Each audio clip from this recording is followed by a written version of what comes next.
क्या आपको लगता है कि आपकी जिंदगी बस एक इत्तेफाक है? नहीं, यह एक गहरी सुनियोजित योजना थी। आपका जन्म, आपका परिवार, आपकी सफलताएं, सब कुछ आपने खुद चुना था। इस दुनिया में आने से बहुत पहले, हाँ, आपने सही सुना, आपने अपनी हर खुशी, हर गम, हर रिश्ते का चुनाव खुद किया था। लेकिन कैसे और क्यों एक ऐसी अदृश्य दुनिया में जहां समय रुक जाता है, जहां आत्मा अपने अगले जन्म की कहानी खुद लिखती है, वहीं ये फैसले ले जाते हैं। आज हम उस रहस्य का पर्दा उठाएंगे जिसे सदियों से वेदों, उपनिषदों, बुद्ध, सूफी संतों और गुप्त ज्ञान में छुपा कर रखा गया है।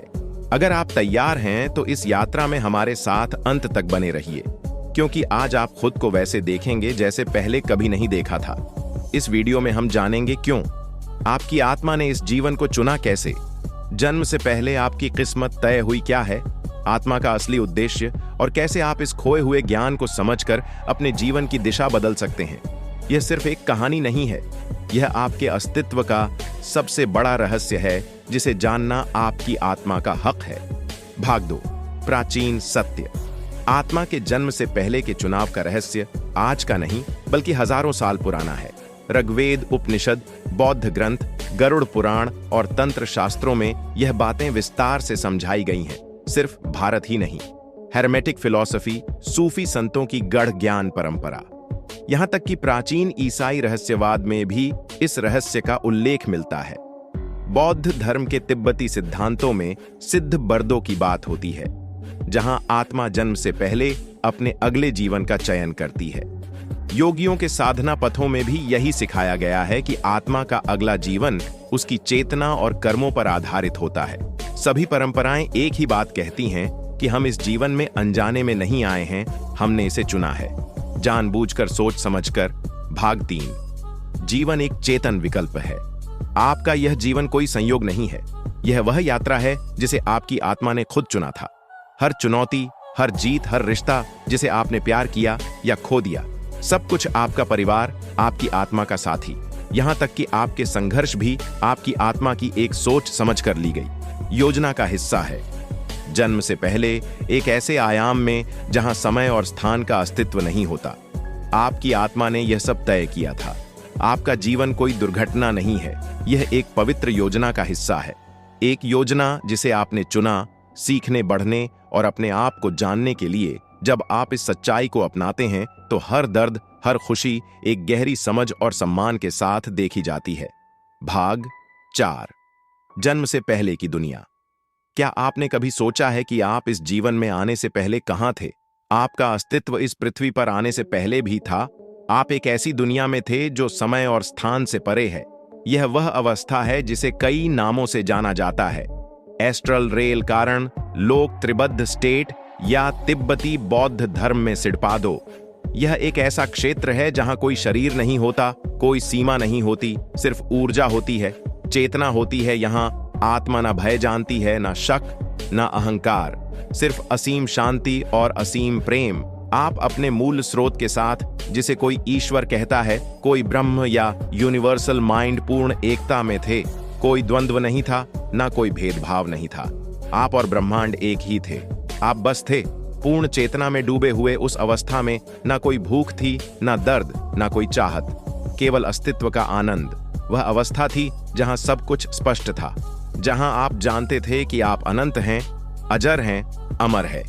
आपको याद था कि आपने कितनी यात्राएं की हैं, कितनी बार जन्म लिया है, कितनी बार मृत्यु को पार किया है, और हर बार कैसे आपने नए अनुभव जोड़े हैं अपनी चेतना में।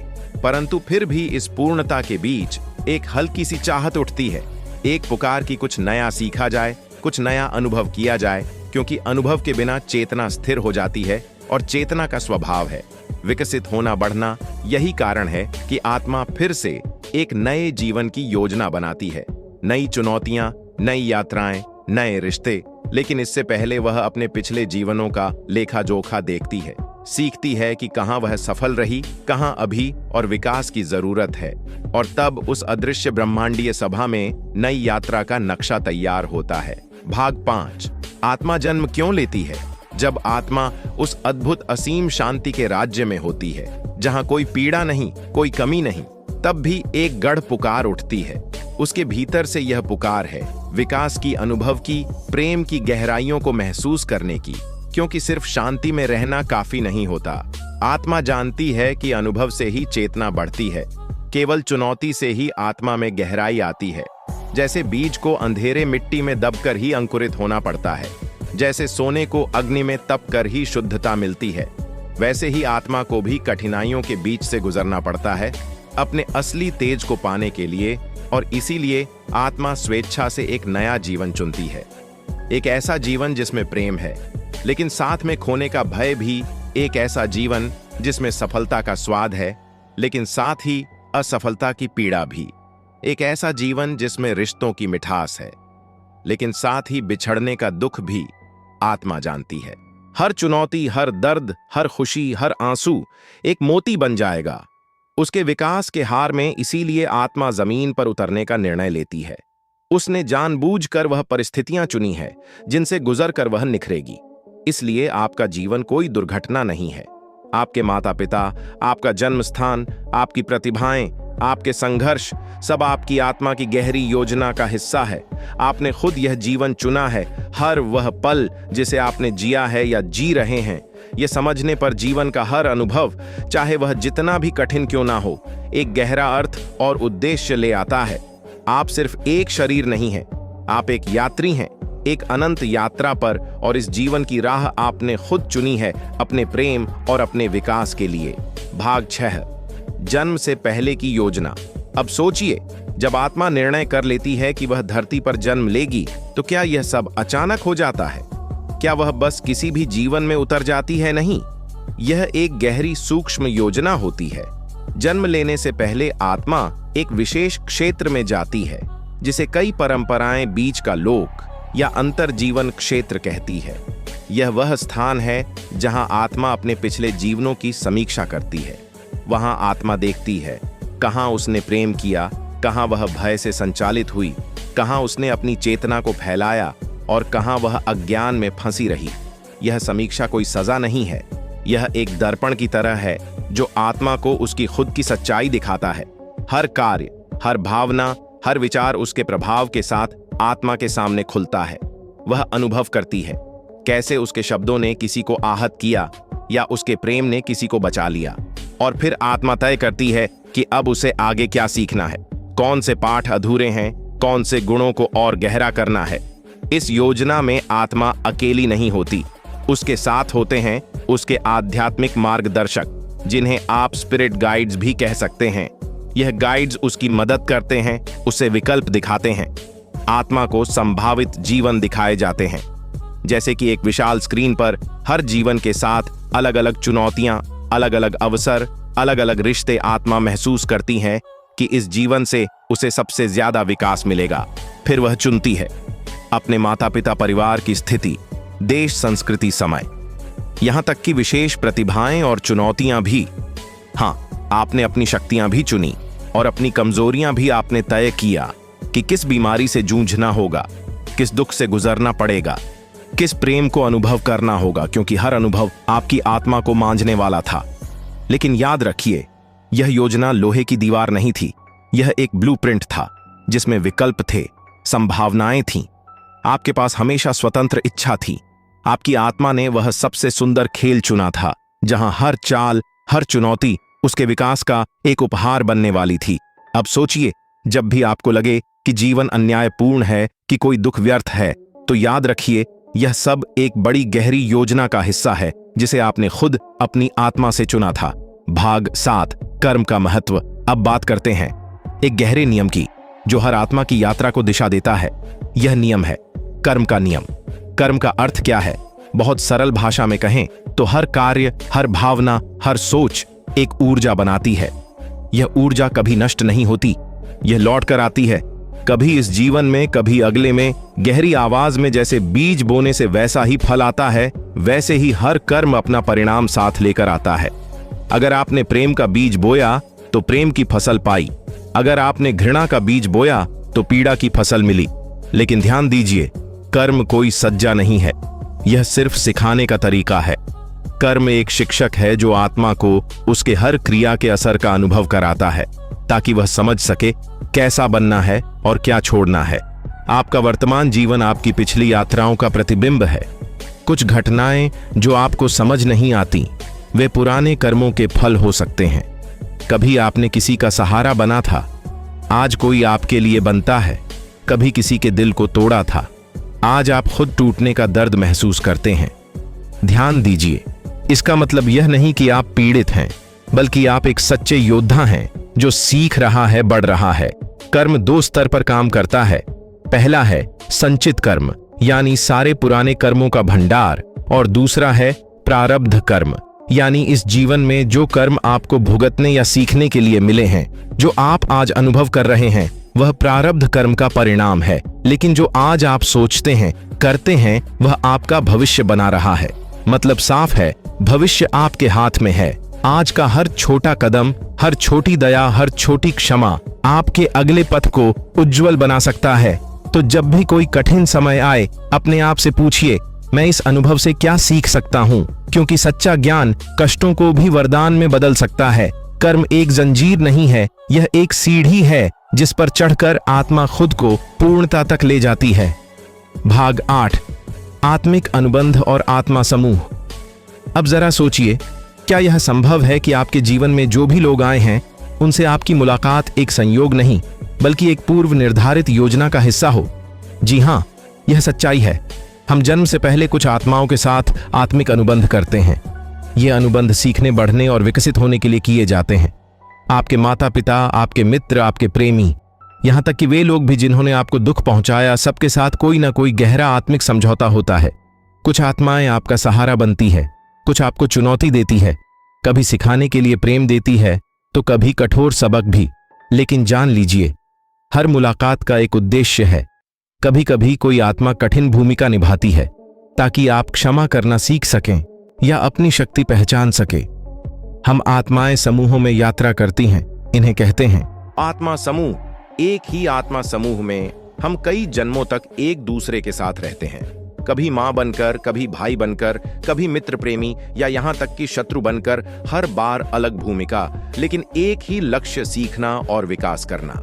इसलिए जब आप किसी से मिलते हैं और एक अजीब सा गहरा जुड़ाव महसूस करते हैं, या कोई ऐसा संबंध जो शब्दों से परे हो, तो समझ लीजिए वह आपकी आत्मा समूह का हिस्सा हो सकता है। और याद रखिए, यह आत्मा समूह हमेशा आपके साथ है।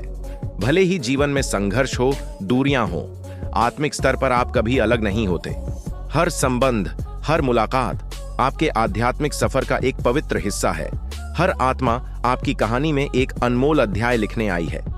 भाग 9, आध्यात्मिक मार्गदर्शक और आत्मा का चुनाव।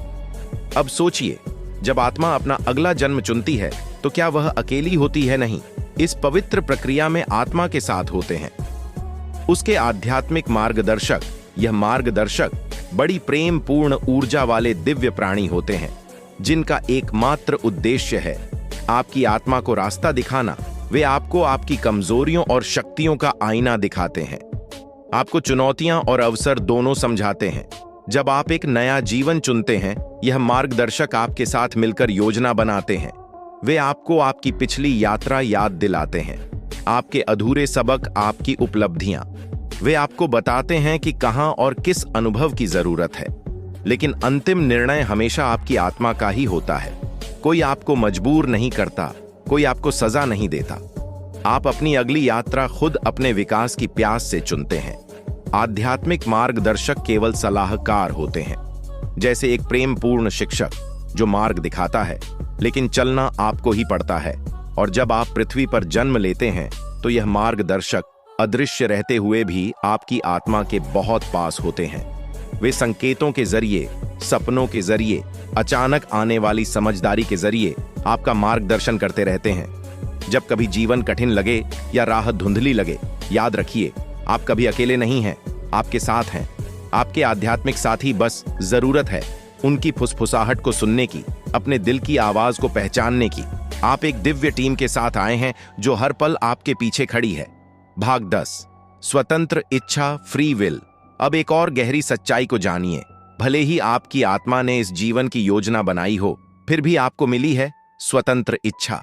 हाँ, आपके जीवन का ब्लूप्रिंट बना है, लेकिन रास्ता तय करना हमेशा आपके हाथ में है। हर मोड़ पर, हर फैसले पर आपके पास होता है। चुनाव का अधिकार आप चुन सकते हैं। कठिनाइयों से डरकर भागना या उनका सामना कर सीखना आप चुन सकते हैं। क्रोध और घृणा में फंसना या क्षमा और प्रेम का मार्ग अपनाना। आपका व्यवहार आपके निर्णय ही तय करते हैं। आप अपने लिए बनाई गई योजना को कैसे निभाते हैं। कभी कभी कोई सीख आप जल्दी समझ लेते हैं तो जीवन आसान हो जाता है। कभी कभी अहंकार या डर के कारण सीख को टालते हैं तो जीवन और चुनौतीपूर्ण बन जाता है। यही कारण है कि कोई भी भविष्यवाणी, कोई भी जन्मत्री आपके पूरे जीवन को पूरी तरह नहीं बता सकती, क्योंकि हर पल आप अपनी नई संभावनाएं गढ़ रहे हैं। यही है आत्मा का असली खेल, योजना बनाना और फिर स्वतंत्र इच्छा से उसे जीवंत करना। आपका भविष्य पत्थर पर लिखी कहानी नहीं है, यह एक प्रवाह है जिसे आप अपने विचारों, भावनाओं और कर्मों से आकार देते हैं। हर बार जब आप प्रेम चुनते हैं, हर बार जब आप माफी चुनते हैं, हर बार जब आप साहस चुनते हैं, आप अपने जीवन को नई ऊंचाइयों पर ले जाते हैं। तो अगली बार जब जिंदगी आपको किसी मोड़ पर खड़ा करे, याद रखिए, चुनाव आपका है। आप निर्माता हैं अपने भाग्य के, अपनी कहानी के, और यही आपकी सबसे बड़ी शक्ति है, स्वतंत्र इच्छा। भाग 11, भूलने का पर्दा, वेल ऑफ फॉरगेटिंग। तो अगर आत्मा ने सब कुछ पहले से तय कर लिया तो हमें यह सब याद क्यों नहीं रहता? क्योंकि जन्म लेते समय हम सबके ऊपर डाला जाता है भूलने का पर्दा। यह पर्दा हमें भुला देता है हमारी पिछली जिंदगियां, हमारी बनाई गई योजना, हमारा असली दिव्य स्वरूप। यह भूलना कोई सजा नहीं है, यह एक वरदान है। अगर आप सब कुछ याद रखते तो क्या आप सच में सीख पाते? अगर आपको पहले से हर दर्द, हर चुनौती का ज्ञान होता तो क्या आप दिल से अनुभव कर पाते? भूलने का यह पर्दा हमें अवसर देता है हर अनुभव को नए सिरे से महसूस करने का, खुशी को महसूस करने का, दर्द को अपनाने का, प्यार को जानने का और खुद को फिर से खोजने का। यही है जीवन की सुंदरता कि हम खोते हैं, भटकते हैं, गिरते हैं और फिर उठते हैं। इस भूलने के पर्दे के बावजूद आत्मा के संकेत हमेशा हमारे साथ होते हैं। कभी किसी सपने में, कभी किसी अचानक आई भावना में, कभी किसी अजनबी की बात में हमें अपनी आत्मा की झलक मिलती है। यह इंट्यूशन, ये छोटे छोटे डिजाब के पल, ये भीतर से उठती आवाज, यही तो आत्मा की याद दिलाते हैं। हमारे जीवन की असली यात्रा यही है। भूलने के बाद फिर से याद करना कि हम कौन हैं, क्यों आए हैं, क्या बनना है। यही है असली जागृति, यही है असली मुक्ति की ओर पहला कदम। भाग 12, भौतिक दुनिया, एक शिक्षण स्थल। अब सवाल उठता है, आखिर आत्मा को सीखने के लिए कहां भेजा जाता है? उत्तर है भौतिक दुनिया, यानी यह संसार जिसमें आप और हम जी रहे हैं। यह संसार कोई साधारण जगह नहीं है, यह एक विशाल पाठशाला है जहां आत्मा को असली इम्तिहान दिए जाते हैं। यहां सब कुछ है, सुख, दुख, प्रेम, विरह, सफलता, असफलता। हर भावना, हर संघर्ष एक सबक लेकर आता है। अगर आत्मा केवल प्रकाश और आनंद में रहती तो वह धैर्य कैसे सीखती, माफी कैसे जानती, संघर्षों में अपने भीतर के दिव्यता को कैसे पहचानती। यही वजह है कि इस संसार में सीमाएं रखी गई हैं, समय, दूरी, मृत्यु और भावनाओं का उतार चढ़ाव। यह सीमाएं हमें चुनौती देती है, हमें मजबूर करती है खुद को तलाशने के लिए। इसी घने अंधेरे में हम अपने भीतर के प्रकाश को ढूंढते हैं। शरीर की नश्वरता, समय की पकड़, संबंधों की नाजुकता, यह सब हमें सिखाते हैं कि कुछ भी स्थायी नहीं है। और इसी अस्थायीता में हम असली प्रेम, सच्ची करुणा और वास्तविक आत्मज्ञान पाते हैं। यही वजह है कि जीवन कभी भी परफेक्ट नहीं लगता, क्योंकि इसे परफेक्ट बनाया ही नहीं गया था, इसे बनाया गया था आपको तोड़ने के लिए नहीं, बल्कि आपको गढ़ने के लिए। प्रत्येक कठिनाई एक दरवाजा है, हर आंसू एक शिक्षा है, हर बिछड़ाव एक नया मोड़ है। और जब आप इस नजरिए से देखना शुरू करते हैं तो हर पल, हर अनुभव एक वरदान बन जाता है। भौतिक संसार आत्मा के विकास का सबसे सुंदर, सबसे चुनौतीपूर्ण और सबसे जरूरी मंच है। भाग 13, मृत्यु के बाद तो जब शरीर समाप्त हो जाता है, क्या कहानी वहीं खत्म हो जाती है? नहीं, यह तो एक नए अध्याय की शुरुआत होती है। मृत्यु के बाद आत्मा एक विशेष अवस्था में प्रवेश करती है, जिसे कहते हैं इंटरलाइफ या मृत्यु के बीच की दुनिया।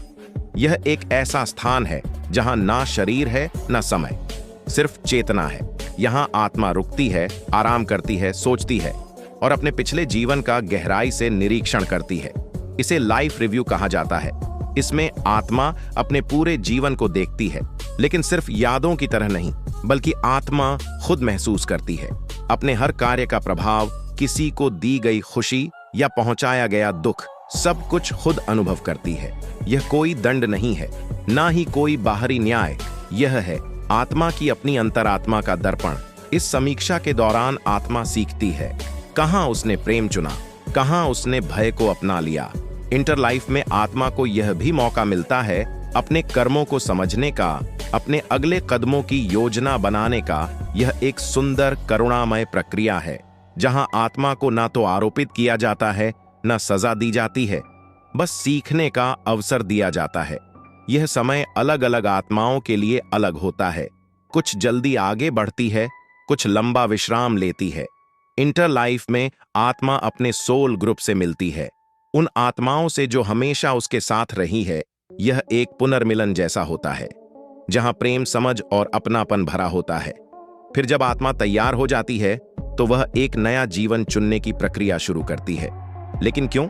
क्योंकि आत्मा जानती है सीखने का सिलसिला अभी खत्म नहीं हुआ, यात्रा अभी बाकी है।